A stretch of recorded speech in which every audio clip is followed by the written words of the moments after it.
Vamos lá, pessoal, seguindo.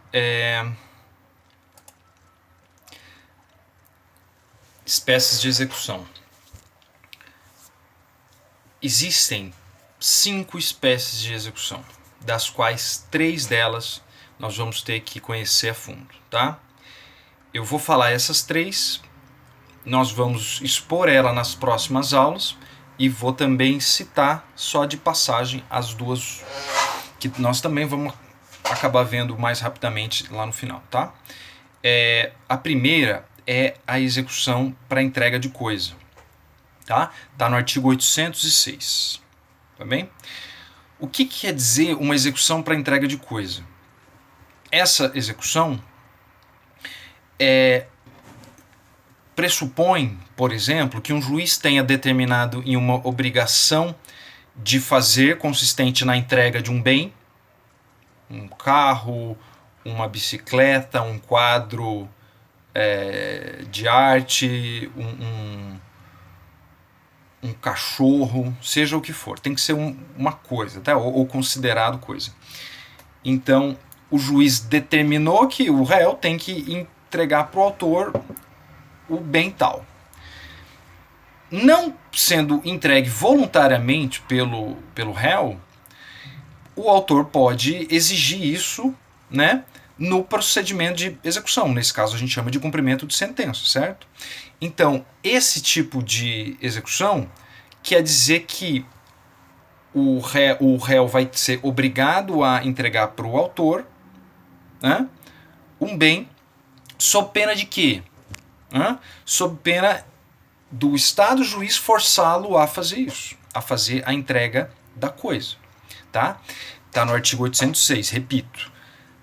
Se subdivide ainda em coisa certa e coisa incerta. Por quê? Porque na sentença ou na decisão interlocutória, o juiz pode ter dito: condeno ou determino que o réu entregue para o autor o veículo Honda Civic, ano 2013, cor verde, placas AXR 3092, chassi e tal.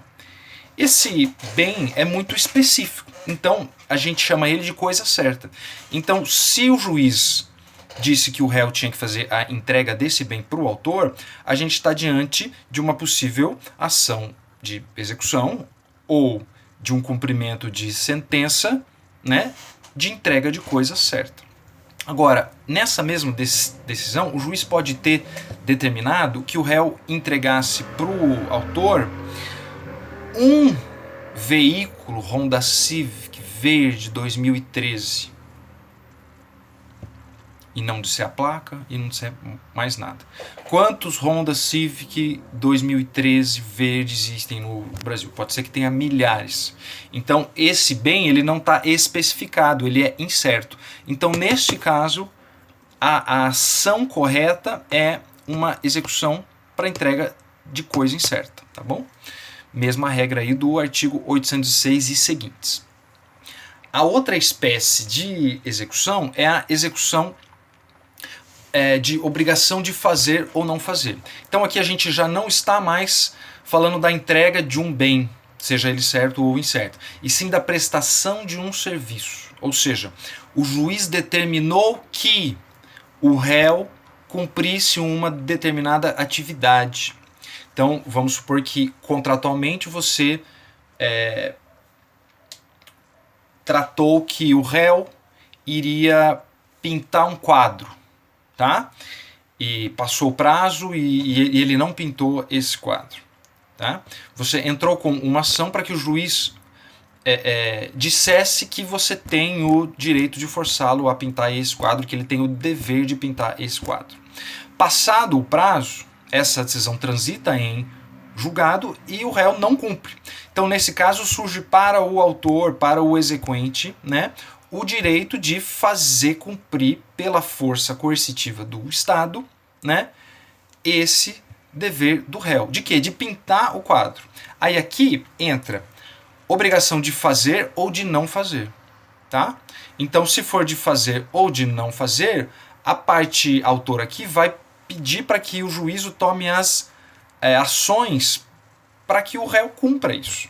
Vamos pegar um outro exemplo. Uma fábrica que está poluindo um córrego ou um rio, né? E o MP entra com uma ação pedindo para que o juiz diga que eles têm que parar de poluir o rio, ou seja, uma ação de obrigação de não fazer.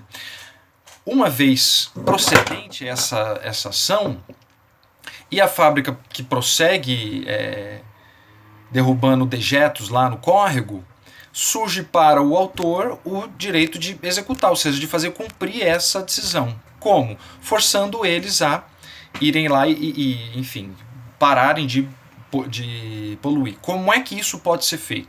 O Estado, nesse caso, vai ter o poder coercitivo, ou seja, de repente aplicar uma multa forçando essa fábrica a parar de poluir. Todas as formas que a lei dá para que o juiz force o réu executado aqui, no caso, a cumprir as suas decisões, estão aqui na regra do artigo 815 e seguintes, que é a execução de obrigação de fazer e de não fazer. Tá? Esses dois exemplos aqui são os mais simples para que vocês entendam. A terceira espécie de execução, na verdade, é a mais comum, porque ela envolve o pagamento de quantia. Então, primeiro a gente falou de entrega de coisa. Tem que ter um bem sendo discutido e o juiz deu uma ordem para que ele fosse entregue, seja em sentença, seja em decisão interlocutória. Depois, existe uma prestação para ser feito pelo réu. Então, tem que ter uma ordem do juiz dizendo que o réu tem que cumprir essa tarefa, seja parar de poluir, seja fazer cumprir o serviço, pintar o quadro, etc. E a terceira delas é a execução por quantia certa contra devedor solvente, ou seja, o juiz na sua decisão, seja ela sentença ou interlocutória, decide que o réu deve dinheiro para o autor.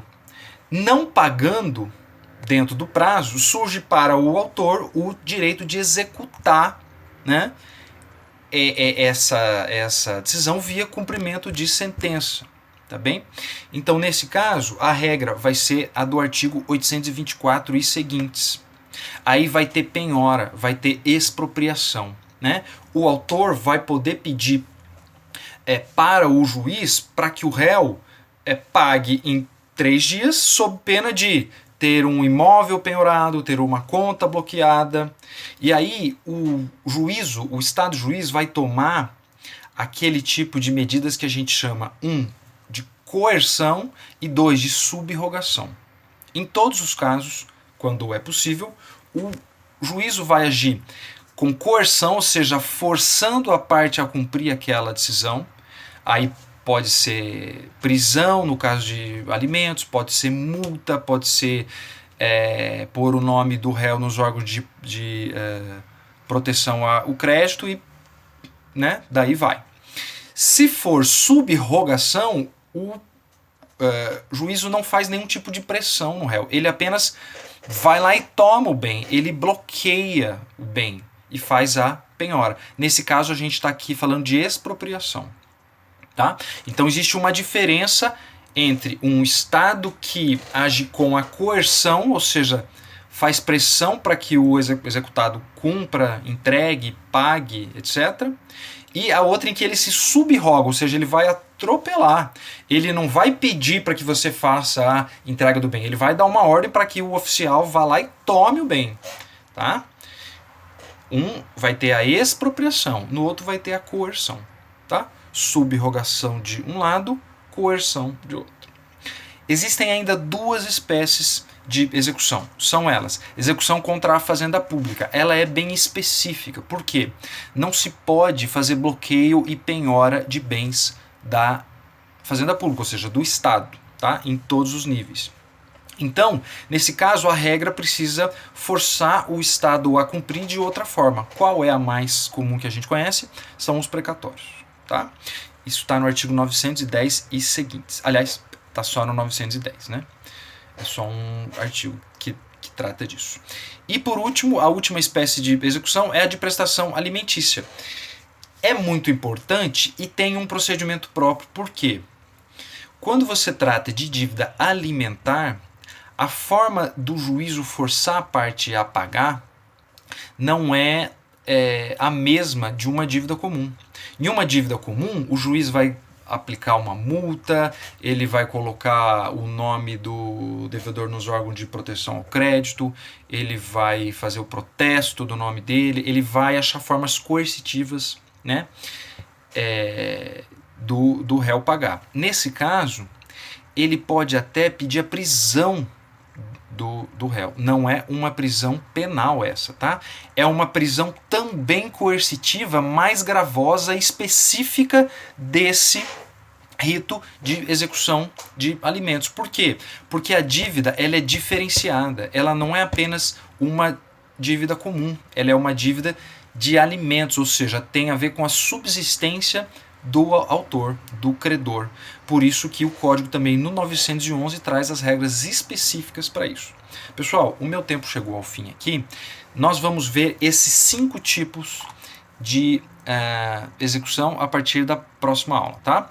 E eu vou estar no nosso horário comum à disposição para tirar dúvidas a respeito dessa aula de hoje, tá bom? Um abraço.